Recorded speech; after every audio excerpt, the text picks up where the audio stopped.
What is up, you guys? Juan for Game Stash here, and we're doing our first podcast, which I'm super excited. I hope you guys enjoy. And let's get to it. So Chris Miller, comment down below and asked this amazing question for you guys. So this is a really good tip for all of you guys that are starting to collect. And he asked, if you were starting to collect retro games today from scratch, meaning that you had 0 games, but you had the knowledge that you have acquired through years of retro game collecting, how would you strategize your game collecting habits? From most expensive games first, or games that hold nostalgic value to you, which he's saying is games that bring memories, things that you grew up with, or buy anything and everything. The way prices are today, it's hard. It really is hard. So this is my point of view, or my strategy on how to get to that level of getting what you want.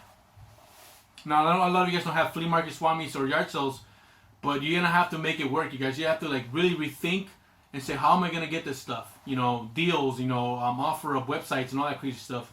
So let's get to number 1.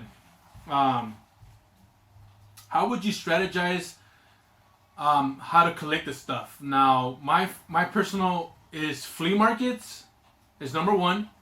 Thrift stores, yard sales, online websites, eBay and OfferUp, trade events, or expos. It's probably the best ways to get this stuff. The 2 first ones are honestly the best way to go out, which is flea markets, yard sales, and thrifting, because you save a lot of money. You can find, I found Conkers for, not the box, just the game, for $2. With the system and Bomberman, altogether was $30. So I ended up getting Conker's Bad Fur Day for free. Now, I didn't find this. My mom found this. She called me and said, hey, there's a game called Conker's Bad Fur Day. I freaking ran out to her. And so, Mom, hold that game. Throw your life into it. And sure enough, it was Conker's Bad Fur Day. Super happy that I found it in the wild. And saved myself about $80, $90. So you don't have to go out on eBay and buy it if you go to the flea markets. So that's another good way.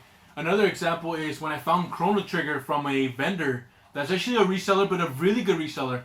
I found him a Neo Geo, and he hooked it up with Chrono Trigger. I sold an item and I got it for $35. So I saved myself about $60 out of my pocket. I really did. So there you go, Chrono Trigger right there. Now, thrift stores and yard sales. By the way, flea markets is you have to wake up early, you have to be dedicated, you have to be motivated to go find this stuff. There's gonna be competition like always, but you gotta remember, you gotta keep your head up. There's gonna be days where you don't find anything, but you trust me, guys. You gotta be strong. You gotta be strong. You can't give up. I've seen other people just give up and never come back, and that makes it easier for me. So don't ever come back. But if you're out there, don't give up, guys. Don't give up, because one day, it's gonna pay off. Trust me on that. It's gonna pay off. And even if you find stuff that you don't want, use it as trade bait. That's what flea markets are for. You've ever to find stuff, buying Super Nintendos, trade them in. Use them for trade at retro stores and get the stuff that you need. That's a great way to get some of the heavy hitters. So, anyways. Remember, like I said, don't give up on flea markets and yard sales and thrift stores. So the second one is thrift stores and yard sales. Yard sales, it's very a hit and miss, and thrift stores are a hit and miss as well. But like I said, I know a lot of people that do yard sales and thrift stores and find a lot of good stuff, and there's times where they don't find anything. I don't do yard sales personally because I've been to yard sales where I hit 40 of them, and I spend about $40, $50 worth of gas. So it's not worth it to me. So I rather just go to a flea market and save all that gas and get a better shot at finding it through a vendor. That's just personally me. That's just like I said, it just really depends on you. Third one is online websites like eBay and OfferUps. Now on eBay you can snipe items, which is you look at the item and you just watch it. You watch it, wish nobody bids on it, and you get it for a good deal, and you make a good buy. OfferUp, it's like a hit and miss. You can throw offers, but at the same time, they might get rejected. But that's another way to get some of the games. Now, trade events and expos. Tournaments and expos, it's a great way to get some of the heavy hitters, stuff that you need for a good value. Which I mean by that is, I have a few. This is a trade-in at a retro store. I traded a lot of the comments, and I was able to get Mega Man X2. I traded like a whole bunch of stuff, and I saved myself, I think out of my whole pocket, I think I spent like about $35, and I was able to get 120, pretty much 100, on eBay it's like $100 worth. I saved myself about $70 worth just trading in stuff. So that's a good way to do it.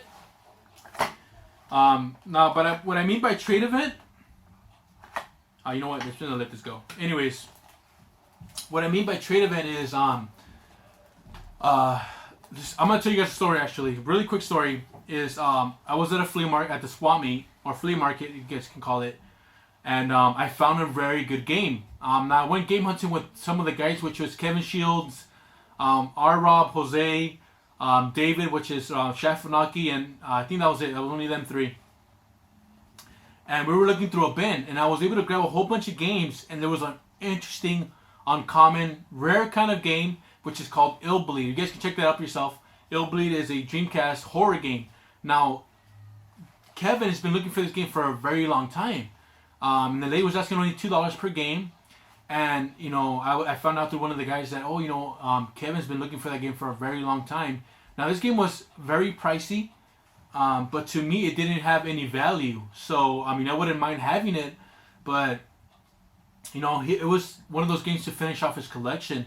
So I gave it to him. I gave it to David. Kevin. And sure enough, he's like, dude, you know, he tried to give me money. I said, no, look, I'm trying to help you out. Like, you know, because we're a gaming community, guys. You guys can remember, it's a gaming community where people help each other out. Now, you guys can ask at the swap meets. I know I try to help certain people get the games that they want when I find it, because it don't mean anything to me. I can buy it and resell it and trade it, but there's sometimes where people ask me, well, I don't have that game. Can I have it? I'm like, yeah, dude, take it. You know, and I don't say anything, you know, and I don't ask anything in return, but sometimes when they find something that I want and they already have, I ask them, hey, you know, whatever, for whatever reason. But anyways, so I gave it to him, and we went to a trade event. Sure enough, we went to a trade event, and he had Earthbound. For, I think he had it for like 180 or something. I'm not sure what he was asking. And I asked Kevin, how much did you want for Earthbound? And he said, Juan, for you, give me $100. Now, I'm not here to brag at it. $100.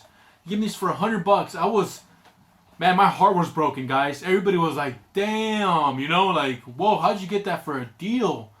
But it's because I did a favor. I gave him a favor. I helped him out, and he helped me out. I've been looking for this game for a very long time. Never found it. And he said, you know what, Juan, get it for $100. And I'm like, I'm not gonna lie, you guys. At the time, I didn't have that much money. But, you know, I told myself, when am I ever going to get an opportunity to get it for $100? You know, I never wanted to spend $120 for rare games. I never did. I told him, I'm going to find it one day. But I told myself, you know what, Juan, it's time to step up. You're going to get some of those games. You're never going to get it for $100 at an event or in an expo. So he gave it to me for $100. So what I mean by that is like, if you guys ever be generous, be nice. If you find something that someone needs, hook them up, because you never know when that's gonna come back. And you know, as a good a good deed. You know. So anyways, another thing that happened was with Wild Guns. I got it for $120. It had 165, which is a good deal still. But he hooked it up for $120. I was able to get Wild Guns because I helped. Just because I helped him, he saw this. He saw me get the game for him, and he hooked me up even with another game. We're all buddies now, but he hooked it up. So that's what I mean. That's a great way to get some heavy hitters, is through the community, or talking to vendors and stuff like that, through friends. So that's a good way to get some of the heavy hitters. So if I were you guys, don't go with the heavy, expensive stuff first. Go with that last.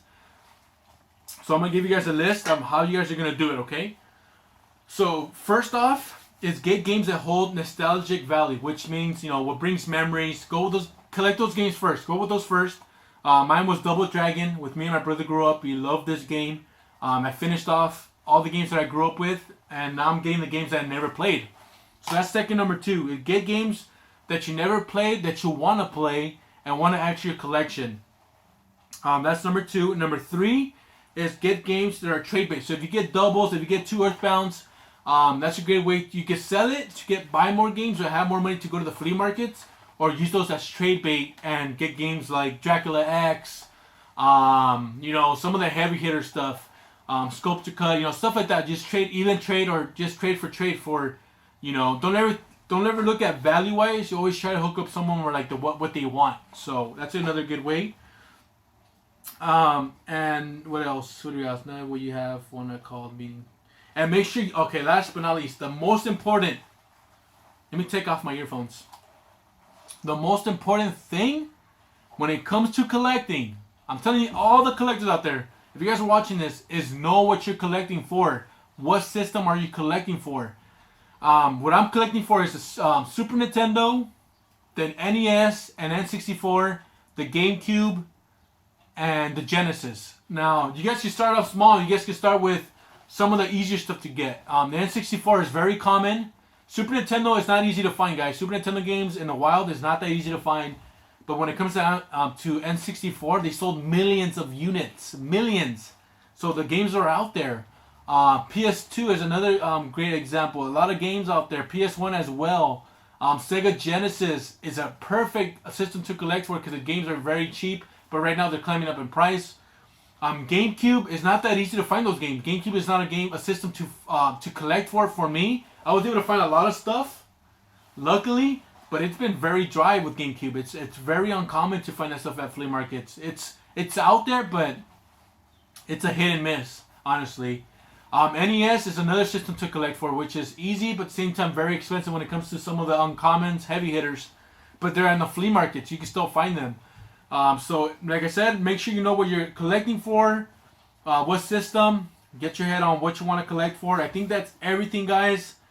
Don't just buy anything and everything. Like I said, just buy stuff that you want to collect for. Set a goal, write a list of all the games you want. And then once you finish that list, you can go to a second list, a third list, a fourth list, and then you'll have everything that you need. Like I said, I'm only 3 games away from my list. I started collecting everything at first, and then I told myself I don't play any of these games. So I started trading them away, started selling them, and I took the time to make a list of everything that I want to play. I looked at reviews and everything, and sure enough, I pinpoint a list, and I'm only 3 games away, guys. So anyways, thanks for watching, guys. Here we go.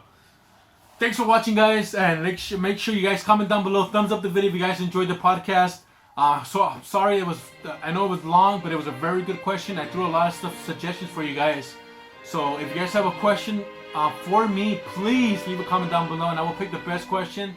And then if not, I will save that question for other podcasts. And thanks for watching, guys. And like I said, we're only I think about 40 subscribers away from the giveaway. So look forward to that. And thanks for watching, guys. I love all of you guys. You guys are the best. And we'll see you guys then.